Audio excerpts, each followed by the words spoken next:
Hi again, my name is Peter Vaassen. I'm Segment Director of Future Transmission Grids at DNV. And as you watched my first tutorial, it was about what's the definition of a hybrid grid. And in this second short video tutorial, I'm going to talk about the first aspect, which is part of hybrid grids. That's the mix of generation. Generation, it is in different forms, as I explained before, and you know it's big, either big offshore wind farms, big solar farms, and it can be also very small, down to small rooftop systems at your home, PV systems at your home. It could be also mobile sources, fueled by batteries, maybe from electric vehicles. So actually it's all a mix. And actually there is one other very interesting point to notify, and that is that not only the generation comes into different sizes and multiple sizes and locations, but also the ownership. It's not only, as in the past, a few companies who owned the big power plants, but now many people own part of the generation system, or actually the electricity generation plant.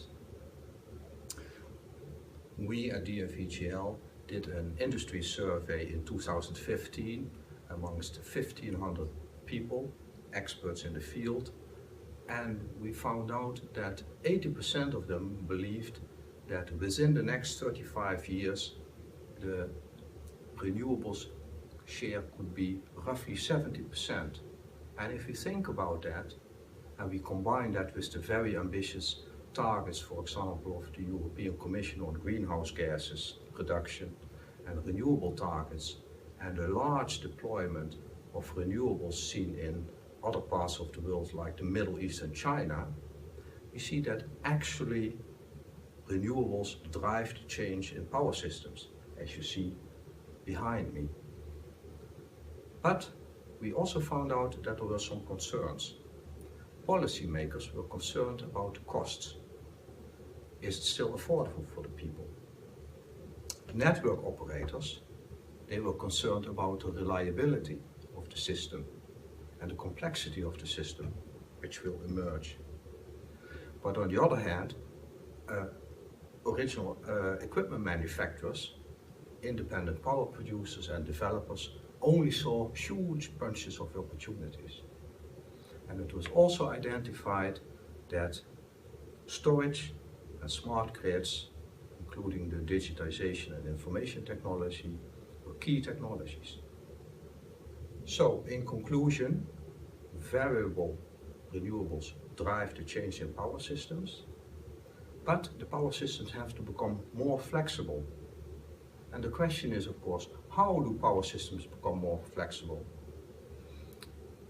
We need strengthening of the regional interconnections to allow better power flows. We have to make use of maybe local storage and microgrids for supporting. We have to activate the inverters, the power electronics, which is inside the grid-connected renewables. We have to deploy the aggregated rapid response of demand to adapt to the changes in power flow, and we have to introduce technology where we can easily steer the power flow in the power system.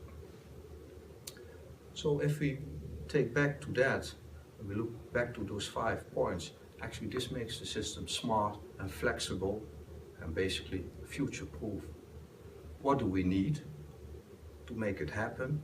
We need, of course, roadmaps how to transform the system into such a smart system, power system, and we need new business and market models to make it happen. And if you want to learn more, you can download our position paper on Beyond Integration, or stay tuned, or look at some of my blogs. And thank you for listening.